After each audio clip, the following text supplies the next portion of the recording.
Existe algo profundamente agoniante na imagem de um adolescente prendendo a respiração na própria sala de estar, né? Com certeza. Tipo, no escuro, apavorado com a ideia de que a luz azulada da televisão ali denuncie a presença dele para os próprios pais.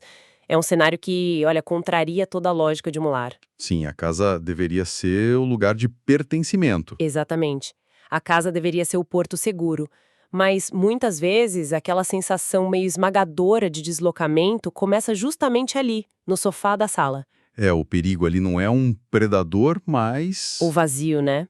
E quando a própria pele parece apertada demais, a resposta mais primitiva do ser humano não é racionalizar, é simplesmente fugir. Nossa, essa imagem ilustra perfeitamente o que a psicologia entende como a resposta de fuga diante de uma ameaça invisível. O perigo não é físico, sabe? O impulso primitivo de escapar surge justamente porque o indivíduo deixa de se reconhecer naquele ambiente. Que deveria espelhar a identidade dele. Perfeito, que deveria espelhar quem ele é.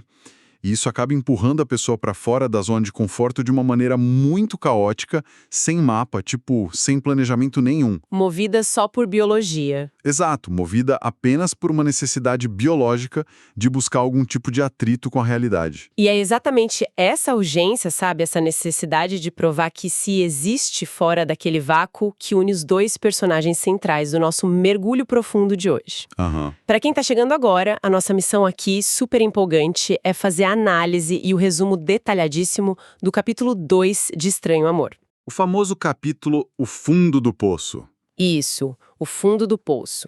A gente está usando como base um manuscrito reescrito da obra, tá? E vamos analisar não só os eventos em si, mas a engrenagem psicológica por trás de cada ação. O fascinante aqui é que, lendo o texto, fica muito claro que não estamos lidando com uma mera, digamos, locomoção geográfica. Não é só ir do ponto A ao ponto B. De jeito nenhum. Esse capítulo disseca a anatomia do encontro de duas solidões absolutas. Temos duas pessoas cruzando uma cidade totalmente indiferente, ali de madrugada. Uhum. Ambas estão em fuga de fantasmas diferentes e usando métodos diferentes também. Mas elas colidem justamente no ponto em que os vazios delas se alinham. Nossa, sim. Para quem acompanha a narrativa desde o início, é muito fácil resgatar na nossa mente aquela angústia muito particular da adolescência. Aquela pressa de crescer. Isso, aquela pressa de ser dono de si mesmo, mas que bate de frente com uma sensação sufocante de não pertencer a lugar nenhum. É o paradoxo perfeito, né? Certo, vamos destrinchar isso focando primeiro no Felipe. A cena inicial, ela abre na casa dele, à noite. E o silêncio descrito no texto, gente, é quase palpável. Muito pesado. Muito pesado. Os pais estão absortos pelo telejornal, a luz da TV criando aquelas sombras pelas paredes, e o Felipe pega as chaves do carro no aparador com tanto, mas tanto cuidado que chega a evitar o tilintar do metral, sabe? E empurra o carro pra rua. Ele empurra o carro pra rua antes de ligar o motor, só pra não ser ouvido. Tem uma linha invisível sendo cruzada aí, não acha? Totalmente. E o que chama a atenção, assim, é o mecanismo da invisibilidade que ele mesmo adota. A letargia dos pais cria uma espécie de câmara de privação sensorial, sabe? Só que emocional. Uau! Câmara de privação sensorial. Porque o Felipe percebe que o fato de os pais nem sequer notarem a movimentação dele na sala é a brecha para fuga, mas ao mesmo tempo é a confirmação máxima do próprio isolamento dele. Ele é um fantasma. Exato. Ele não está fugindo de pais tiranos, pais que o oprimem ativamente. Ele está fugindo de figuras parentais que o transformaram num fantasma dentro da própria casa. Que dor. Então, quando ele gira a chave na ignição lá fora, naquela rua escura, é como se fosse uma tentativa de religar o próprio motor interno, né? De provar que ele ainda tem algum impacto no mundo físico. E olha onde ele vai buscar esse impacto, né? No lugar mais clichê possível para alguém que quer se sentir adulto, que é um bar com música ao vivo. Um clássico. O clássico. Ele observa da calçada antes de entrar e a gente vê aquele contraste muito cruel. As pessoas lá dentro parecem super seguras, donas do espaço, rindo. Pertencendo, né? Pertencendo. E quando o Felipe entra, o ambiente tem aquelas luzes fracas, meio coloridas. Olha, a atitude dele ali me remete muito à imagem de alguém vestindo um terno 3 números maior do que o próprio corpo. Nossa, excelente analogia. Não é? Fica sobrando. Ele encosta no balcão, pede uma bebida trivial, tentando manter uma pose assim super misteriosa. O lobo solitário. Exato, o lobo solitário. Mas a máscara cai no segundo em que uma garota se aproxima e pergunta na maior naturalidade se é a primeira vez dele ali. E o desmoronamento dessa pose revela muito, mas muito sobre o desenvolvimento da psique nessa fase da vida. A inadequação batendo na porta. Bate de frente com a realidade. Ele foge do confinamento do quarto com aquela ilusão juvenil de que a liberdade física vai trazer automaticamente a emancipação emocional. Mas a gente sabe que não é bem assim. Não funciona assim. Estar fisicamente inserido em um ambiente social, cheio de gente, não garante pertencimento se internamente a pessoa não tem, digamos, o repertório para ocupar aquele espaço. Aham, ele não sustenta o personagem. Não sustenta. Quando o rosto dele queima de vergonha e a garota simplesmente vai embora rindo com outro rapaz, a inadequação dele se multiplica por 1000. O bar acaba funcionando como um espelho de aumento para a imaturidade dele. Isso me faz questionar a verdadeira motivação dessa saída dele naquela noite. Sabe, lendo o texto com mais calma, fica aquela pulga atrás da orelha. Qual seria? Ele saiu porque estava genuinamente em busca de uma grande aventura, de curtir a vida mundana, ou foi porque aquele silêncio na sala de estar estava meio que sugando o oxigênio dele? Tipo, exigindo que ele procurasse qualquer tipo de ruído só para confirmar que estava vivo. Olha, a estrutura da cena aponta fortemente para a segunda opção. Para falta de ar, né? Sim, a busca não era por prazer ou aventura, era por atrito.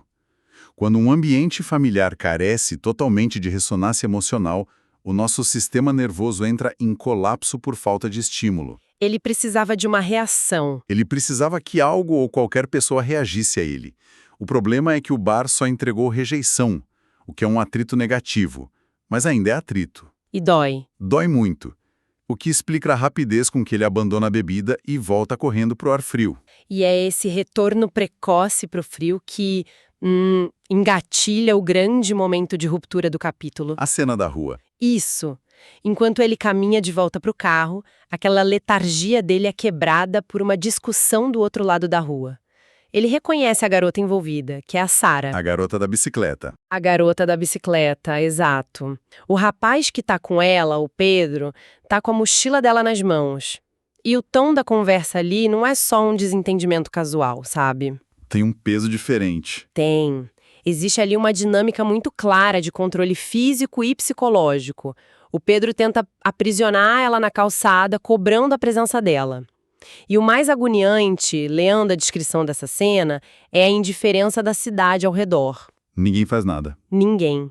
Tem pessoas passando e simplesmente ninguém interfere. Se conectarmos isso ao panorama geral da obra, essa indiferença urbana é um tema muito recorrente e serve quase como um catalisador para os personagens. Como assim? Quando Pedro segura o braço da Sarah à força, ocorre uma mudança fisiológica no Felipe, descrita no texto de uma forma muito precisa, que é o corpo dele endurecendo. Ele trava. Ele trava.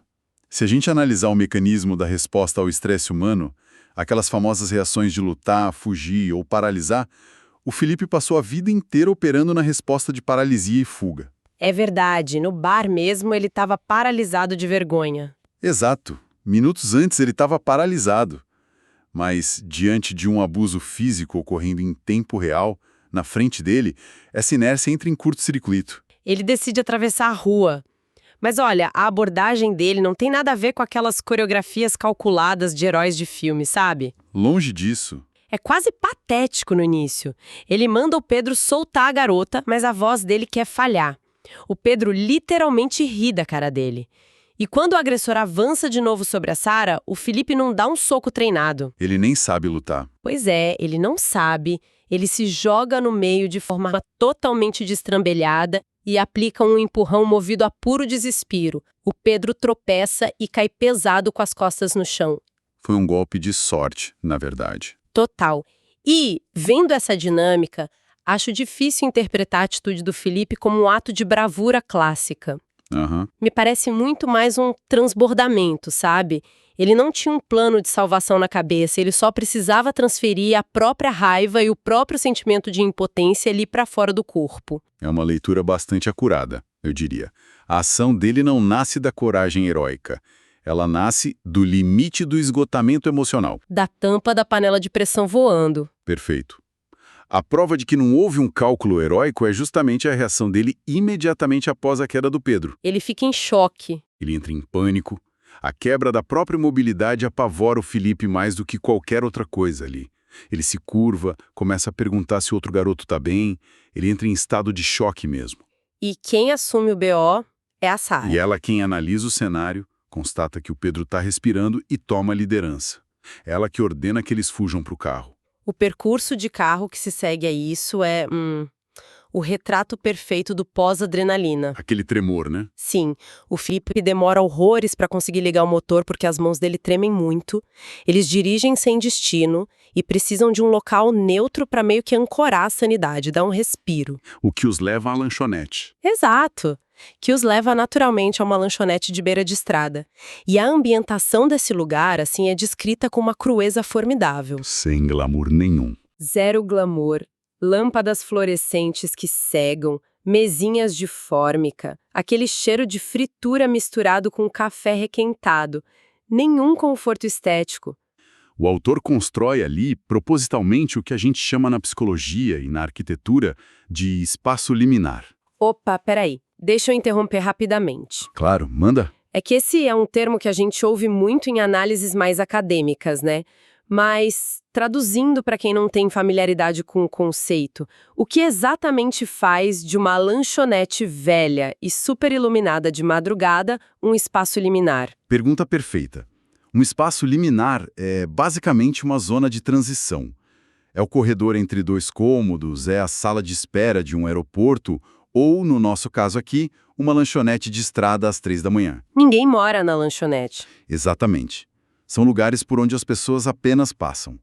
Nesses ambientes, as regras normais da nossa sociedade parecem meio que suspensas, sabe? O tempo passa diferente, né? O tempo flui de um jeito esquisito. E é justamente por não pertencer a lugar nenhum que esse espaço liminar se torna o único terreno seguro para duas pessoas que também não sentem que pertencem a lugar nenhum. Faz todo sentido. A crueza visual do ambiente, o neon, a mesa de fórmica, tudo isso remove as distrações e força os personagens a olharem para si mesmos e para o outro. O que prepara o terreno perfeito para a desconstrução que vem a seguir. Porque é sentada nessa mesa de fórmica que a Sara começa a falar sobre o próprio passado. E é pesado. Muito. Aqui é que a coisa fica realmente interessante, porque o modo como ela organiza a narrativa mostra o tamanho do estrago. Tudo começa aos 10 anos, né? Isso, aos 10 anos, na saída da escola, uma mulher super elegante chamada Marisa aborda a Sara e simplesmente revela ser a mãe biológica dela. Do nada. Do nada, a mulher diz que a Silvia, que foi quem a criou, não é a verdadeira mãe e depois simplesmente vira as costas e vai embora. Imagina a cabeça de uma criança de 10 anos. Um caos. E aí, quando a menina chega em casa, em choque, procurando pelo pai, o Paulo, que era para ser a âncora dela para a realidade, O chão se abre de vez. o chão some.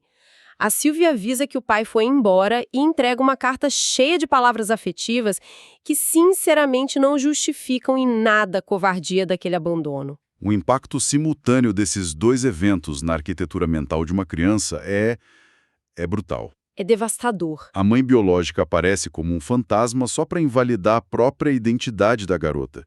E o pai, que deveria ser a referência primária de segurança, desaparece no mesmíssimo dia. E a carta dele piora tudo, né? Piora, porque a carta do pai cria uma dissonância cognitiva enorme. Ele diz que ama, mas vai embora. Amor e abandono juntos. Isso, para uma mente em desenvolvimento, isso traduz o afeto como algo incerto, frágil e totalmente indissociável do abandono. É a receita primária para o desenvolvimento de um apego totalmente inseguro. Olha, se a gente observar essa dinâmica familiar como se fosse um jogo de Jenga, sabe aquele de pecinhas de madeira? Sei, que você vai puxando. Isso. A estrutura estava ali montada. Normalmente, as dificuldades da vida tiram uma peça lá de cima, outra do meio, e a torre balança, mas continua em pé. Dá para consertar. Dá para dar um jeito. Mas, no caso da Sara, as peças que formavam a fundação estrutural inteira da torre foram arrancadas de uma só vez, com violência. O que sobrou na casa estava fadado a ruir. A torre caiu. Caiu feio. A Silvia, que ficou para trás cuidando da Sara, mergulha numa depressão muito incapacitante. A casa perde a luz, literalmente.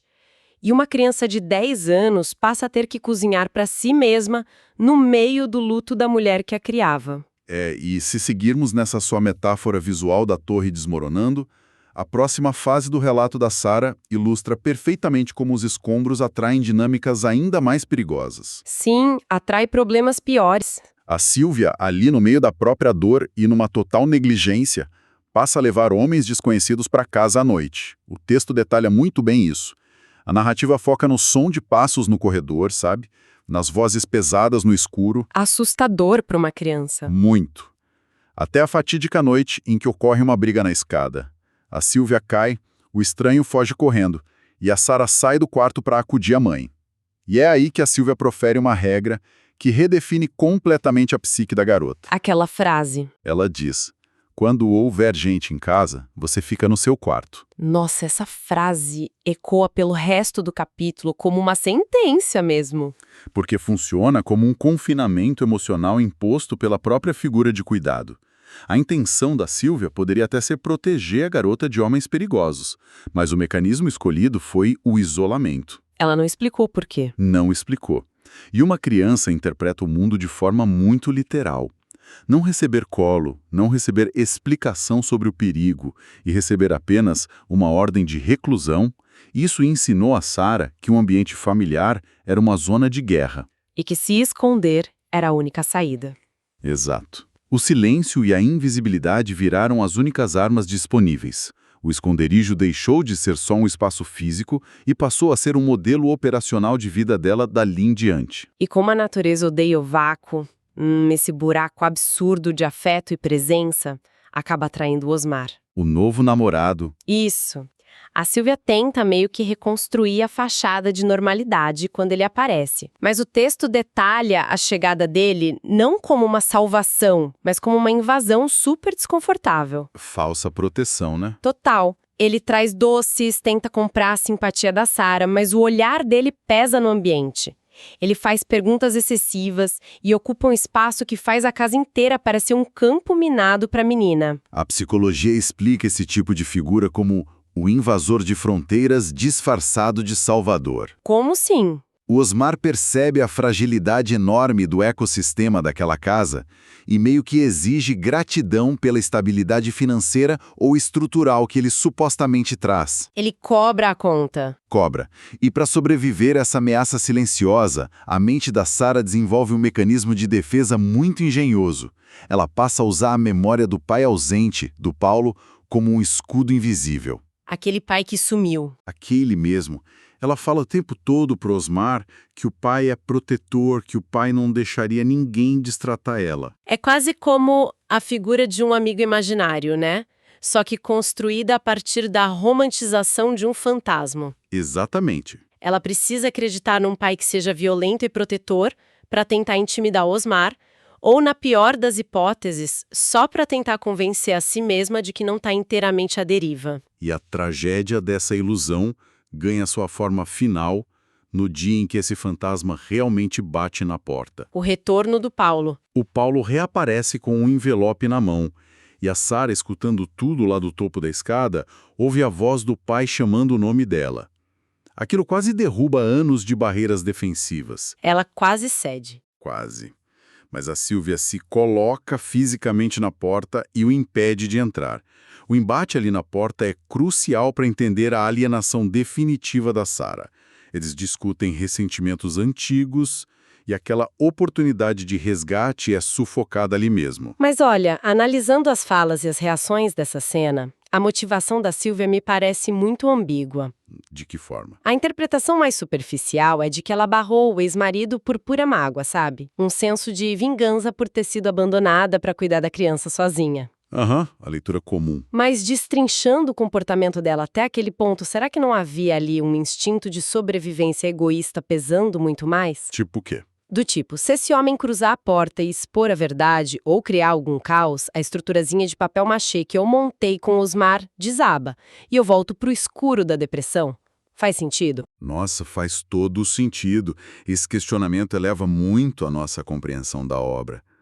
De fato, a leitura mais analítica corrobora que a Sylvia não estava agindo como um escudo materno. Ela não estava protegendo a Sarah do pai. Não.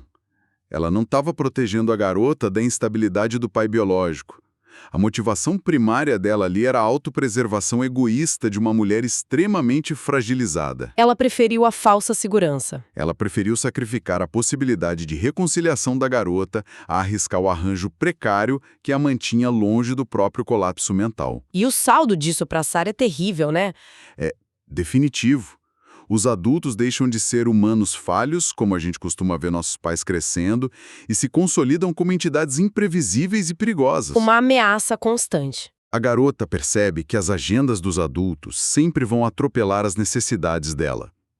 Isso cimenta de vez a armadura que ela usa na rua anos depois, rejeitando a ajuda e a presença de qualquer pessoa, até do Pedro, lá no começo. O que nos traz de volta a nossa lanchonete liminar, onde todo esse peso simplesmente deságua na mesa sob aquela luz estourada. É o momento da catarse. Sim.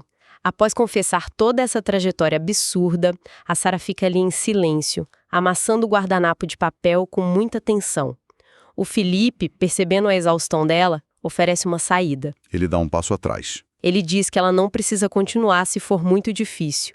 E a resposta dela entrega a chave desse mecanismo de catarse. Ela diz: preciso, porque quando eu falo, parece que fica um pouco menos preso dentro de mim. Isso levanta um ponto importante, sabe? Porque aqui a gente observa um contraponto extraordinário à dinâmica que a Sarah experimentou a vida toda. Falando assim. O Felipe é um adolescente. Ele não tem bagagem teórica. Ele não sabe lidar com o próprio trauma. Quanto mais com dos outros. Ele é um garoto perdido. Exato. E é exatamente essa inexperiência que o impede de cometer o erro clássico que os adultos cometeram ao redor dela o tempo todo. Ele não tenta consertar a situação. É verdade. Nossa inclinação natural diante da dor do outro é oferecer aqueles conselhos vazios, né? Clichês. Só na tentativa de aliviar o nosso próprio desconforto em ouvir aquilo. Mas ele não manda tudo acontece por um motivo, ou pelo menos você tem saúde. Não, de forma alguma. Ele aplica a essência mais pura do que a gente chama de escuta ativa.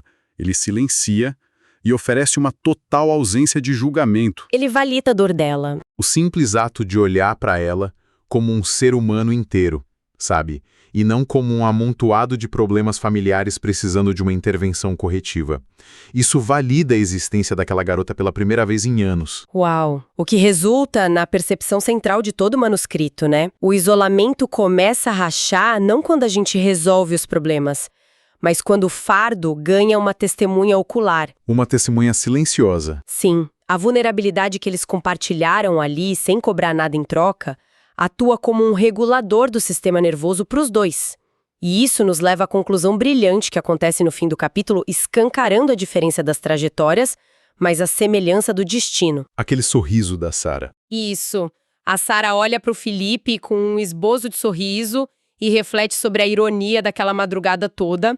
Ela pontua: ele saiu de casa às escondidas para finalmente conhecer o mundo, enquanto ela passou a vida inteira tentando se esconder desse mesmo mundo. Nos opostos, né? E o Felipe concorda, olhando para a rodovia vazia através do vidro ali da lanchonete, e arremata com a frase que dá todo o peso para a jornada: talvez a gente esteja perdido do mesmo jeito. É um instante em que a ressignificação acontece. De que instante?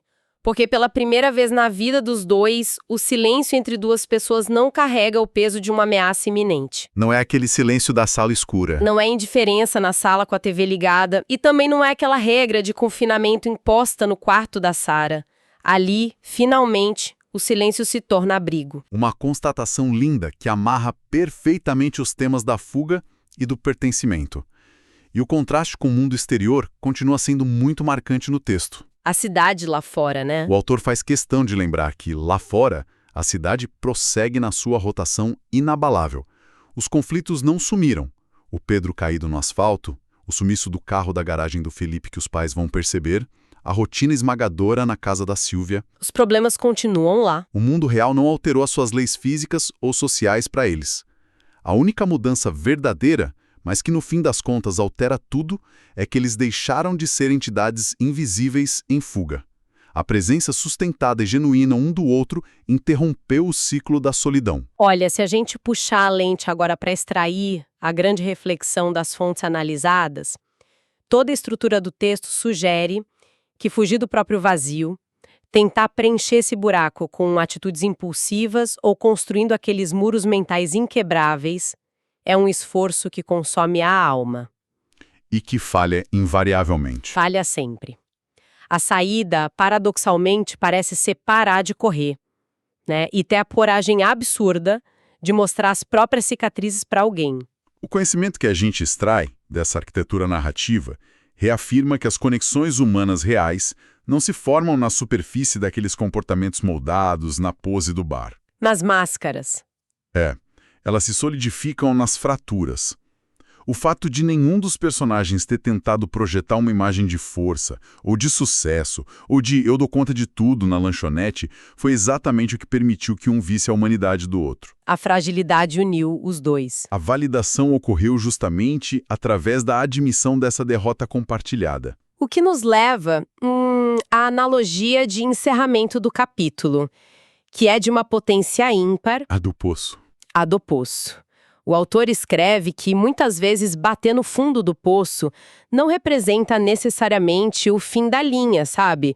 Ou o fracasso absoluto de uma vida. Pode ser um recomeço. Exato. O fundo do poço pode ser apenas o primeiro lugar, desprovido de qualquer distração, onde alguém finalmente repara que a outra pessoa ainda existe ali no escuro. Uma imagem muito forte. É uma imagem que revira muitas das nossas convicções sobre como a sociedade ensina as pessoas a interagirem, né? Sempre mantendo as aparências, vestindo aqueles ternos mentais apertados, para forjar sucesso e estabilidade o tempo todo. O que obriga nossa mente a processar uma pergunta um tanto quanto incômoda, eu diria. Qual? Será que a construção de laços verdadeiramente inquebráveis exige como um pré-requisito a destruição total das nossas fachadas diárias? Nossa! Tipo, restando apenas a exposição da nossa essência mais desprotegida e crua? Será que a gente só se conecta quando perde tudo? Fica aí a semente para futuras reflexões na nossa mente. Uau! Deixa essa pergunta no ar para quem nos ouve pensar um pouco a respeito. Foi um mergulho profundo fascinante hoje. Fomos muito além da simples narrativa de fuga adolescente. Foi intenso, né? Muito. É isso, gente. Até a nossa próxima análise. Certamente. Há sempre muita estrutura escondida debaixo da superfície para a gente investigar. Até logo.